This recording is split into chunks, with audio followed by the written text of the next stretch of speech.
La invasión napoleónica de España provocó el colapso de los ejércitos peninsulares.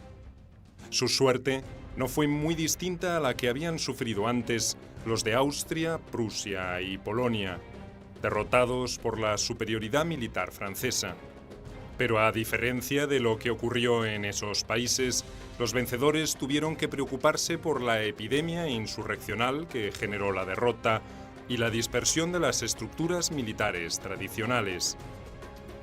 En las ciudades y pueblos peninsulares comenzaron a aparecer pequeños grupos de guerrilleros que hostigaron sistemáticamente a los invasores.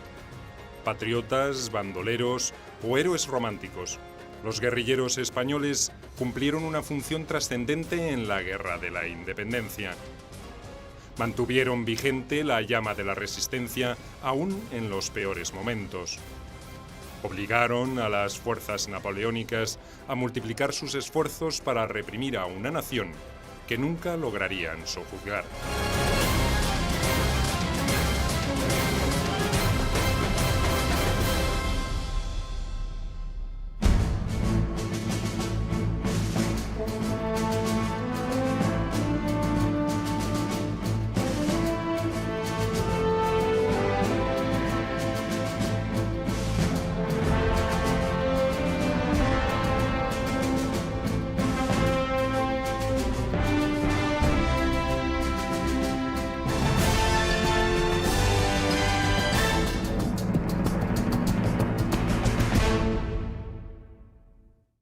Más de 2.000 muertos franceses, centenares de heridos, 20.000 prisioneros. Estoy asqueado de tanta barbarie, de tanta crueldad.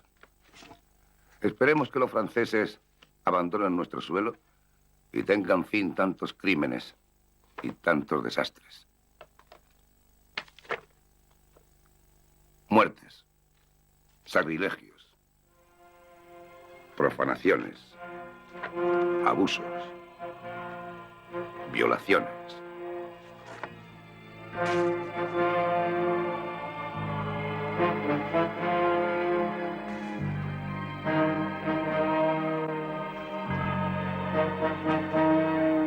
Yo no dejaré de luchar mientras haya un solo soldado francés en nuestro suelo.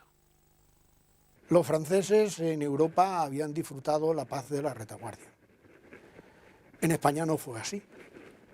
Volvió a pasarles a los franceses cuando entraron en Rusia y se encontraron con los cosacos. Pero en España les supuso el tener que mantener la seguridad de la retaguardia, el tener que gastar una gran cantidad de efectivos en la protección de las ciudades y en la protección de todo, y distraerlas de otro lado. Y además sufrieron un gran número de bajas en la lucha contra los guerrilleros. No hay datos fidedignos sobre sus innumerables acciones. Podía tratarse de una intercepción de correos imperiales, del ataque a un convoy de abastecimientos o a una pequeña columna de soldados. Pero la frecuencia de ese hostigamiento y la imposibilidad de neutralizarlo es lo que tornó a la guerrilla en una verdadera maldición para la ocupación francesa. Una especie de epidemia que cobraba víctimas casi a diario y que no podía ser controlada.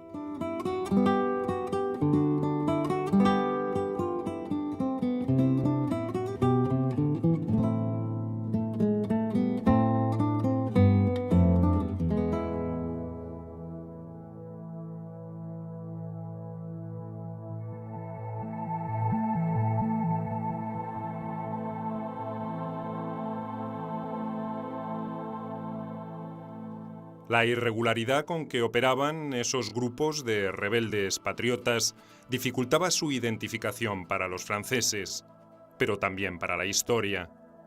No se conoce con exactitud el número de partidas o grupos de irregulares que operaron en el territorio español entre 1808 y 1813.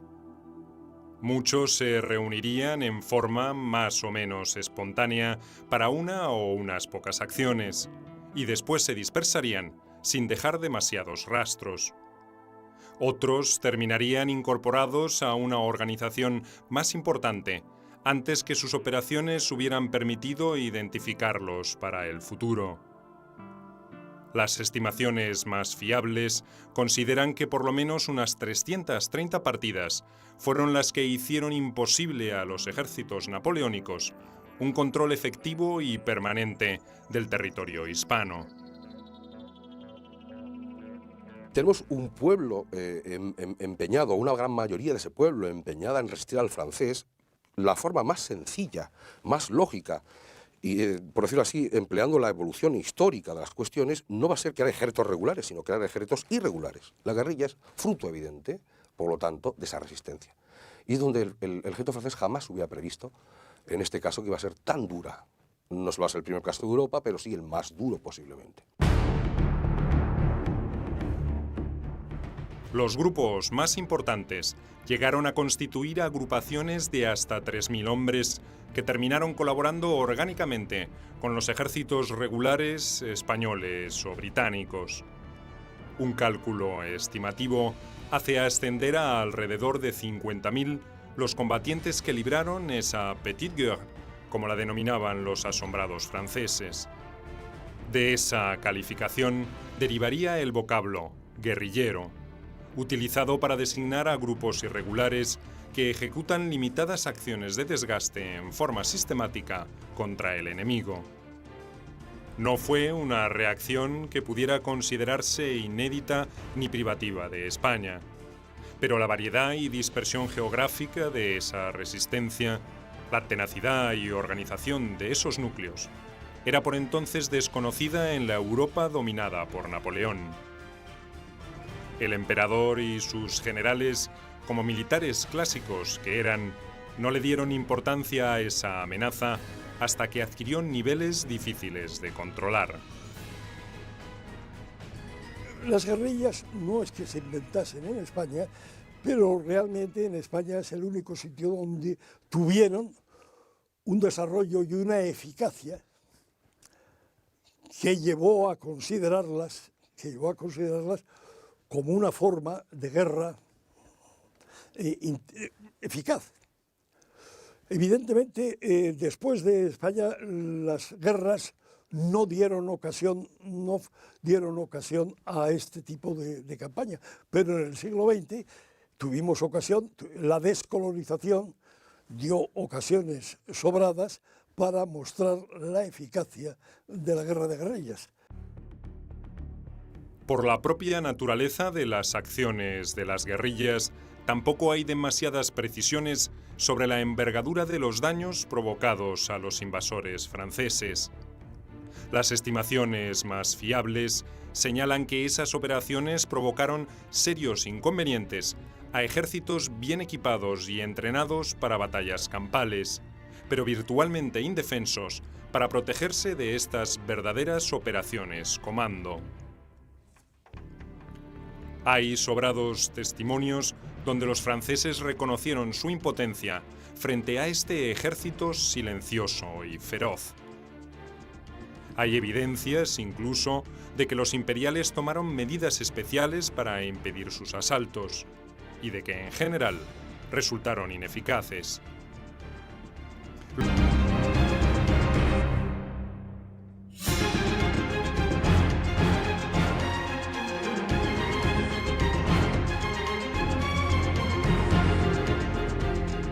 La invasión napoleónica probó las deficiencias de la estructura militar del reino y la escasa idoneidad de muchos de sus jefes, que habían sido elegidos por su origen y su cercanía con el poder antes que por sus cualidades profesionales. Las sucesivas derrotas de los ejércitos regulares de España provocaron desazón e impotencia, pero también generaron un progresivo descrédito para sus mandos. El desprestigio de estos generales fue directamente proporcional con la fama que adquirirían algunos de los comandantes guerrilleros. Verdaderos héroes populares, Francisco Espoz Mina, el cura Jerónimo Merino, Juan Martín Díez el Empecinado o Juan Díaz Porlier, paradójicamente no eran mirados con buenos ojos por las autoridades de las juntas de las distintas regiones.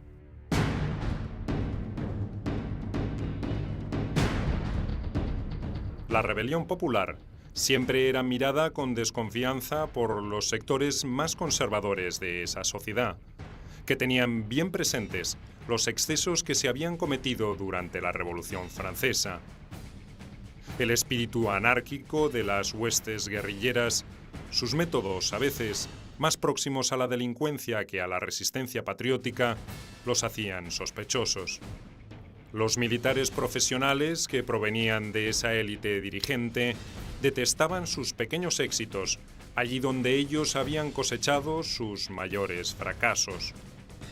Los percibían siempre como una competencia inusitada e inesperada, como una presencia casi indeseable, pero a veces necesaria. Podemos hablar, por ejemplo, del famoso Juan Martín el Empecinado. Podemos hablar de, para utilizar el nombre correcto en vez del nombre robado, Francisco Espoz y Lundain, mejor conocido por un nombre falso que fue Francisco Espoz y Mina. Esos personajes son interesantes porque literalmente salían de lo que llama Toreno la turbación de los tiempos.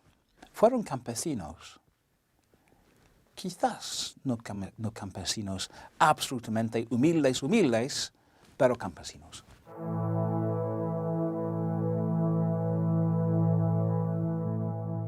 El propio Wellington, que nunca ocultó siempre consideró que esas bandas eran poco más que un puñado de bellacos, como llegó a informar a Londres. Claro que el desprecio que sentía por los guerrilleros no le impediría utilizar sus servicios y halagarlos cada vez que se le hizo necesario. Ni los actos heroicos ni la gran contribución realizada durante la Guerra de la Independencia alcanzaría para despojar a estos grupos del recelo que despertaban en las clases aristocráticas de España. Peor aún, la restauración del absolutismo no sería un escenario muy propicio para su reinserción en un sistema que tendía a negarles protagonismo. La mayor parte de esos jefes guerrilleros se opondrían al retorno del antiguo régimen encarnado por Fernando VII. Muchos de ellos terminarían muriendo en el cadalso por orden de un rey al que habían defendido y al que habían ayudado a que volviera a sentarse en su trono.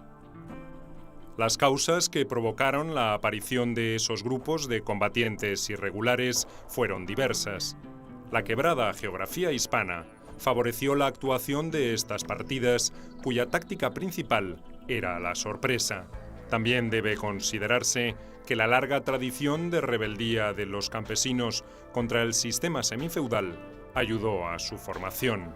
Pero por encima de todo, estaba el indomable espíritu del pueblo español, agredido por esos extranjeros soberbios que a menudo arrasaban sus aldeas en la necesidad de proveerse de víveres para sus campañas.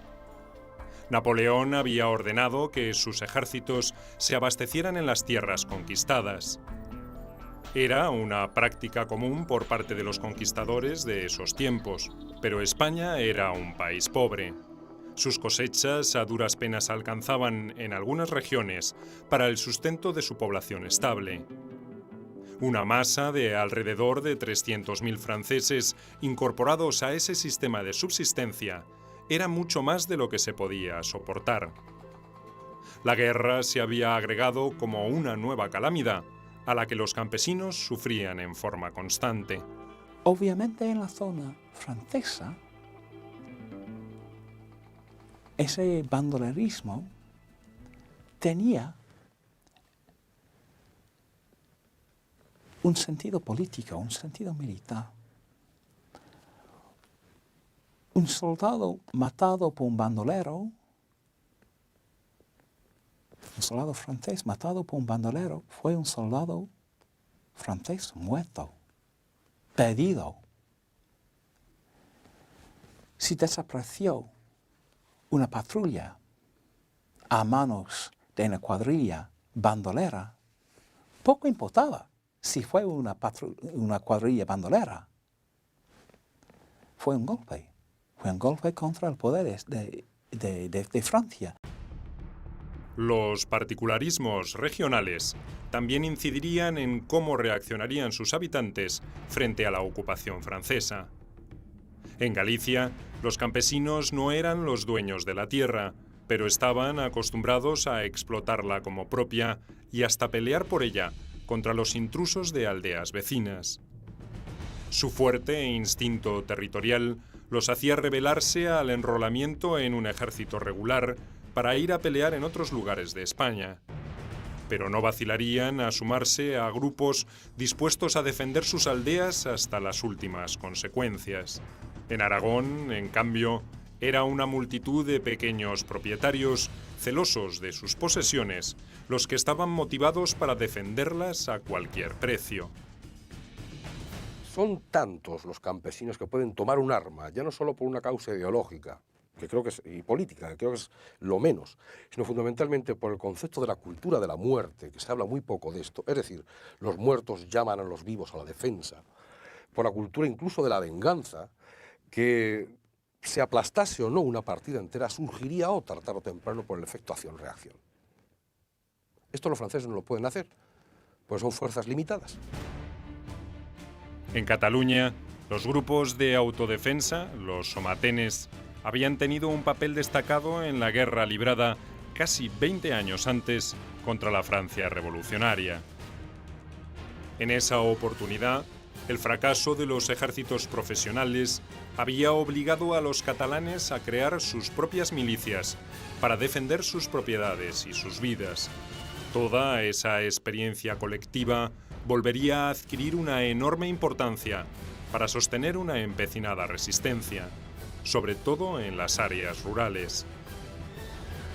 En Castilla, donde la ocupación francesa se hizo más permanente, la intensidad de las operaciones de los irregulares obligó a adoptar medidas excepcionales.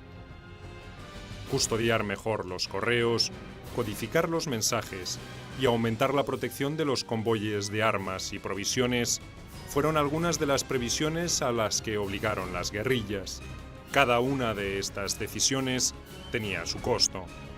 El más notorio, el de afectar cada vez más soldados a tareas de prevención, debilitando a las unidades de batalla.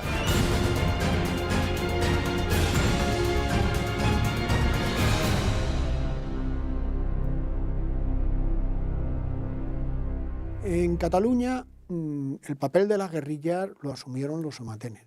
Era un sistema local de autodefensa desde siglos anteriores, apoyado por los migueletes y por el ejército. Figura ahí está Rovira. Rovira mandaba a los expatriados de Lampurdán, que era algo entre gran guerrilla y miguelete, una cosa intermedia.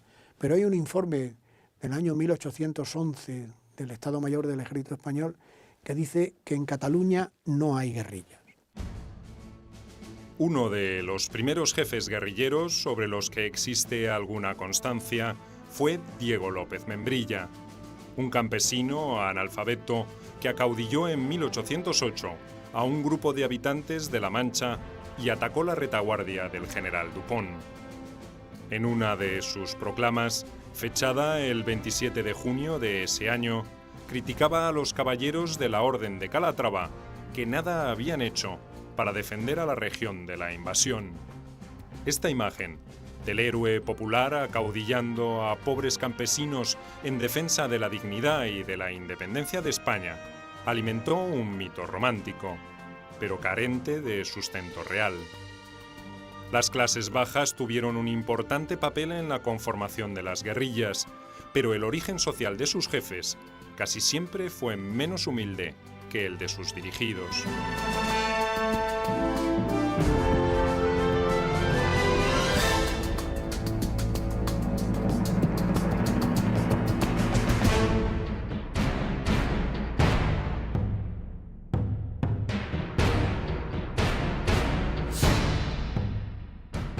Así, por ejemplo, otro tempranero líder partisano fue el fraile vasco Juan Mendieta, conocido como el Capuchino, por la orden religiosa a la que pertenecía.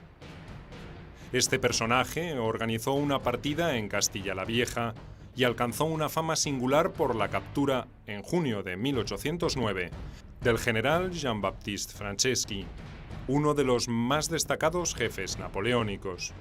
El oficial viajaba desde Galicia hacia Madrid con una pequeña escolta cuando fue interceptado por una partida guerrillera en el pueblo de Zamora. Este fue un ejemplo clásico de la actitud altanera y soberbia con que se manejaban los militares franceses hasta ese momento. Estaban convencidos que las claves de su dominio pasaban por la derrota de los ejércitos regulares y el control de los principales resortes administrativos del reino.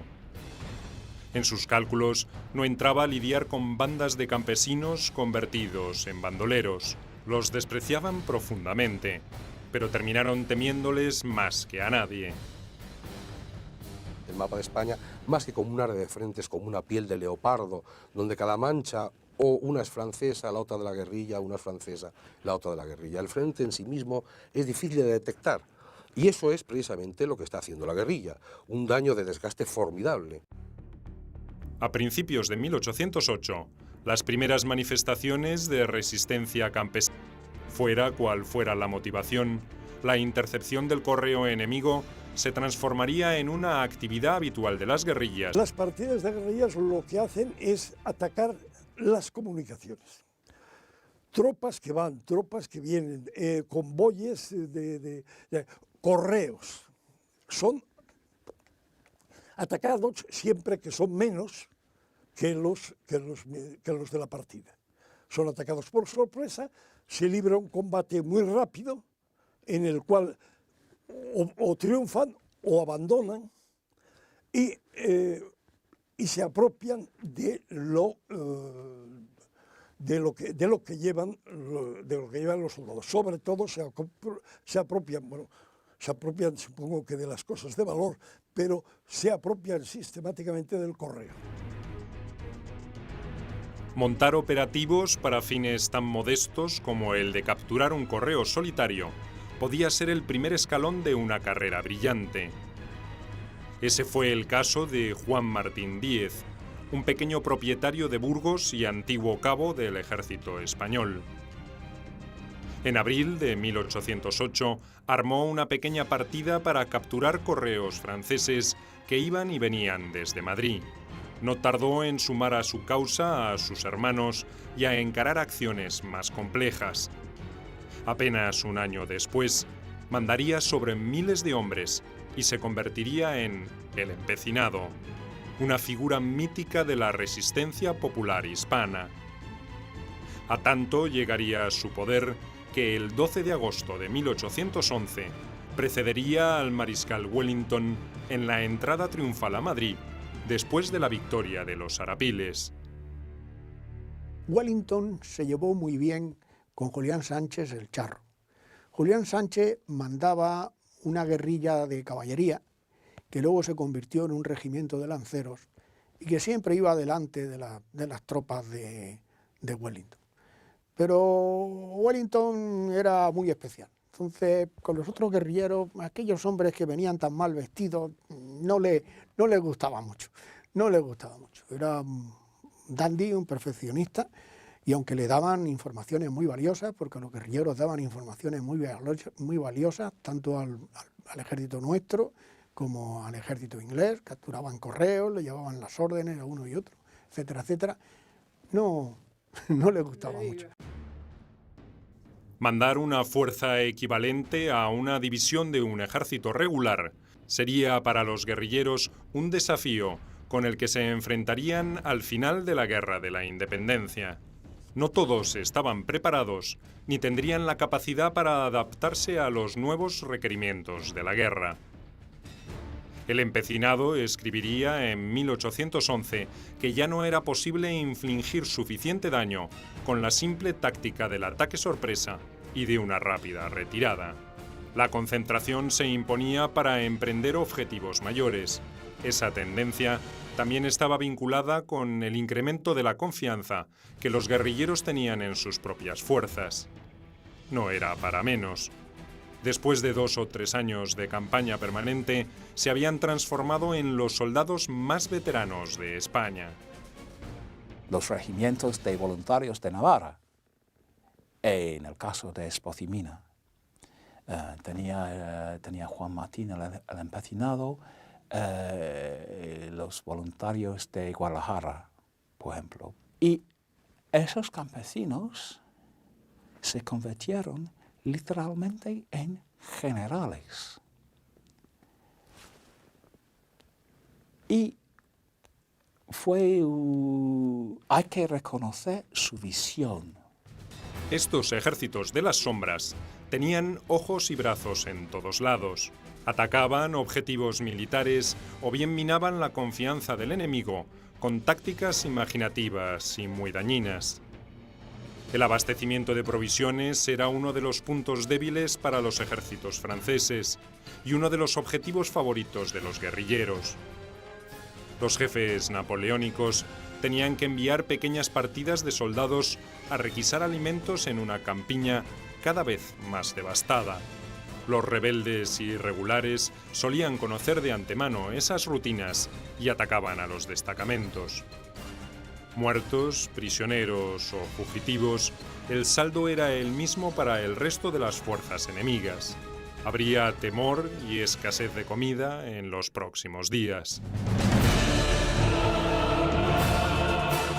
En 1812 y 1813, cuando disminuyó la presión militar francesa en el territorio español, esas operaciones de comando se hicieron más frecuentes. Para los reclutas napoleónicos era como estar sitiados, pero con el enemigo adentro de las murallas. En Sevilla, como en otras ciudades de España, los soldados no salían de sus cuarteles al caer la noche.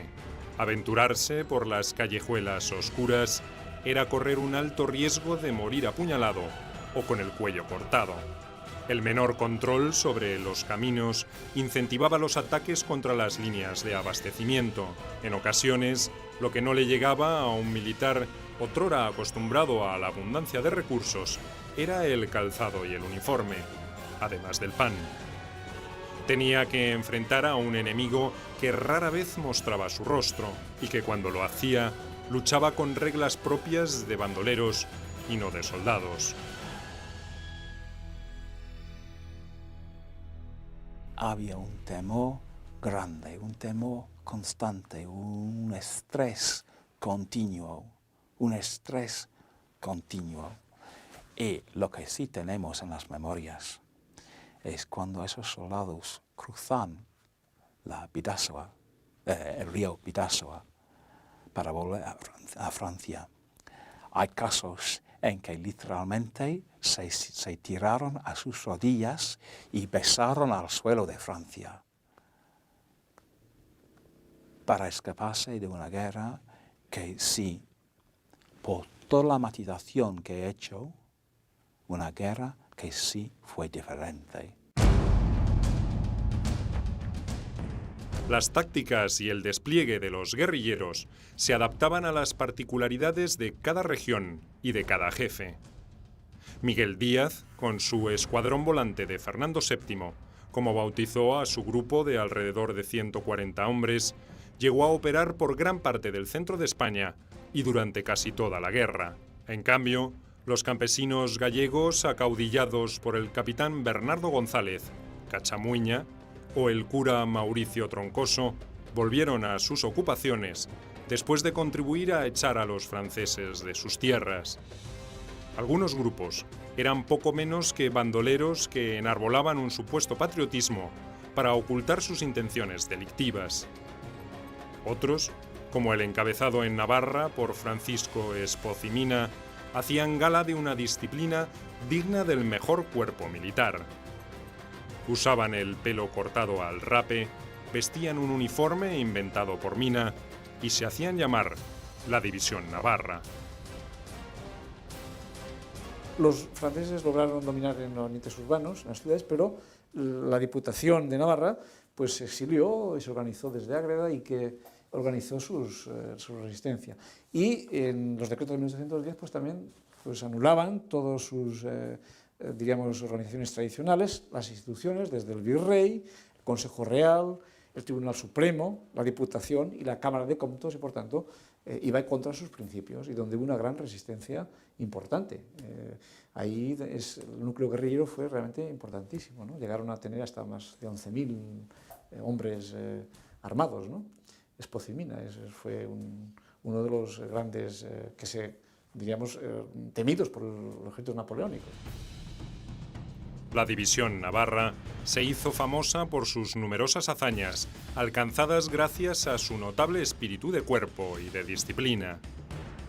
Era una verdadera brigada ligera antes que un simple grupo guerrillero. Espocimina había entrenado a sus hombres para encarar maniobras tan complejas como la de realizar una sola descarga de fusilería antes de lanzarse contra el enemigo, blandiendo bayonetas o espadas. Ese tipo de cargas tenía una efectividad notable, incluso frente a los disciplinados cuadros franceses. Hemos de vencer rápido y con pocas pérdidas. Ese era su lema para el combate, y lo cumplía a rajatabla. El uso de uniformes o distintivos, como los de la división navarra, respondía también a la necesidad de las guerrillas de recibir algún tipo de reconocimiento oficial por parte de los españoles y los franceses. La Junta Suprema se resistió bastante antes de conceder una categoría distintiva a estos combatientes irregulares. Las autoridades patriotas llegaron a pretender subordinarlos al mando del ejército regular, aunque aceptando su independencia de movimientos.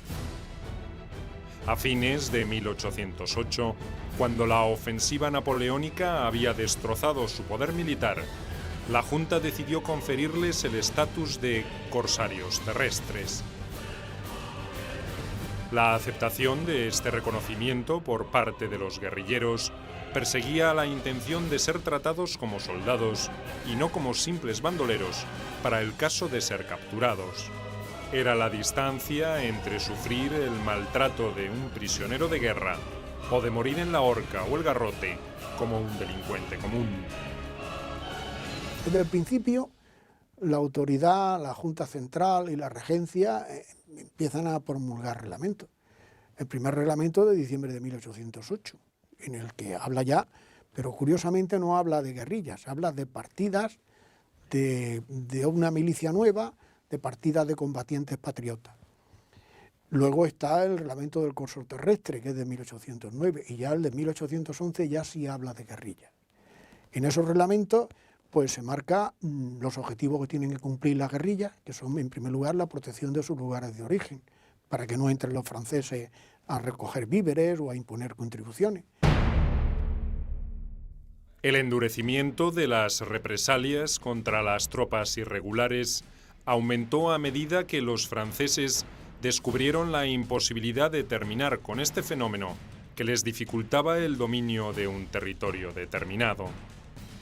En general, los guerrilleros eran tratados como simples bandoleros y devolvían la ejecución de uno de los suyos con saña similar. Antes de la invasión, para los franceses, España tenía fama de ser un país primitivo y violento. La crueldad con que era tratada la desafortunada víctima apuntaba a reforzar esa imagen y desmoralizar a sus compañeros. Muchas veces, el efecto obtenido era el contrario, y el ánimo de revancha se desataba contra indefensos campesinos. Una de las pocas excepciones en esa guerra cruel fue el pacto implícito entre el general Hugo, el padre del futuro escritor Víctor Hugo, y el empecinado. En este caso, ambos bandos trataron a sus cautivos como prisioneros de guerra. En Navarra y en el País Vasco, en cambio, los jefes napoleónicos pretendieron imponer el terror para frenar las incursiones de los guerrilleros. El general francés Reilly llegó a ejecutar a 150 combatientes y 50 ciudadanos corrientes en Pamplona entre julio y octubre de 1811. Espocimina, como represalia, ordenó entonces asesinar a todos los soldados y oficiales imperiales que la división navarra apresara con o sin armas. Esas sangrientas venganzas continuarían por lo menos hasta mediados de 1812.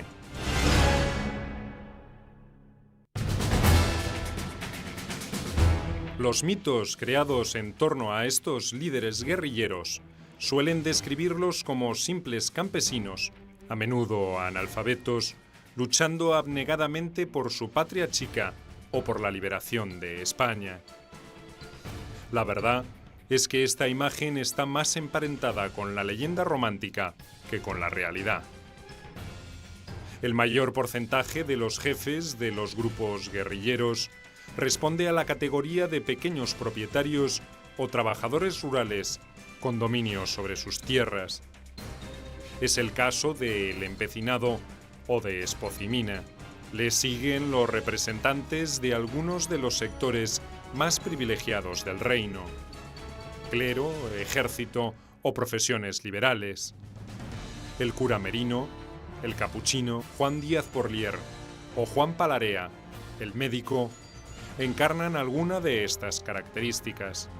Casi todos tenían una previa experiencia de mando en el mundo civil o en el militar. Las mujeres, aunque como excepción, también solían integrar esas partidas. Francisca de la Puerta, Catalana Martín, Francisca de Ipiñázar o Dominica Ruiz fueron algunas de las más conocidas. La baraja ideológica de los guerrilleros es muy amplia, con dos grandes arquetipos en la polarización ideológica de los guerrilleros. Por una parte está el Espocimina y el empecinado como representantes de la España liberal. Al lado o frente a estos guerrilleros que a la postre serán liberales, tenemos ejemplos de guerrilleros reaccionarios, como el ejemplo más evidente es el cura Merino, que es la representación del hombre que luego va a apostar por Fernando VII y por los sectores más reaccionarios del antiguo régimen.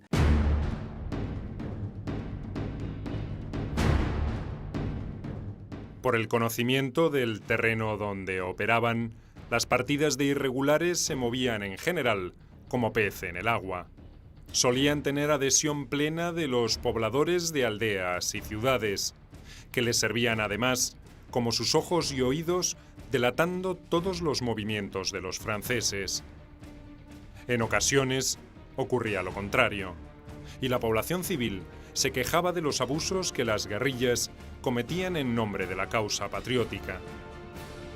Julián Sánchez, el Charro, uno de los favoritos del general Wellington, fue acusado en Castilla de exigir provisiones en exceso para su banda.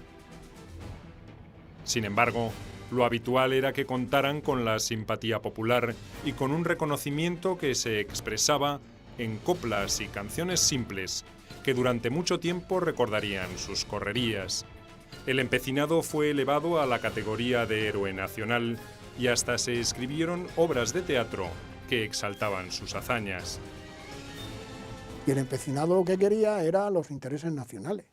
Y hay un momento en que el capitán general de Valencia le dice: venga usted con su guerrilla a Tarragona, que la van a atacar los franceses. La Junta envía a gente a moverse entre los guerrilleros, y los guerrilleros, al grito de "somos soldados de la Junta", se amotinan y dejan al empecinado solo. Bueno, eso fue en 2 ocasiones, y las 2 ocasiones lo resolvió. O sea, que es un hombre admirable por la intuición de la forma de combatir, por su valor personal, por su tenacidad, por su amor a la libertad, como veremos después. Y qué más cosas podría decirle del empecinado. A mí me entusiasma. Me entusiasma. Aunque los militares profesionales en general solo reconocían sus méritos a regañadientes, algunos notables jefes partisanos, como Espocimina, llegaron a controlar regiones como Navarra y Aragón. Incluso lograron infligir una severa derrota a los franceses en Sangüesa el 11 de enero de 1812, en el ocaso de la ocupación francesa. Esta victoria fue como un símbolo, el broche de oro a una tarea bien cumplida, porque la realidad es que aun en los peores momentos de la causa independentista, estos improvisados combatientes mantuvieron viva la llama de la libertad. A medida que las estructuras militares comenzaron a recomponerse, muchos de ellos se subordinaron a esos mandos y desaparecieron definitivamente para la historia. Otros de los más notorios, como el Empecinado, Espocimina, Porliero o Merino, participarían en las luchas entre absolutistas y liberales que se iniciaron apenas concluida la Guerra de la Independencia. La invasión napoleónica había unido sus voluntades en una única causa. La restauración monárquica los enfrentaría en otra lucha sin cuartel, pero esta vez entre españoles.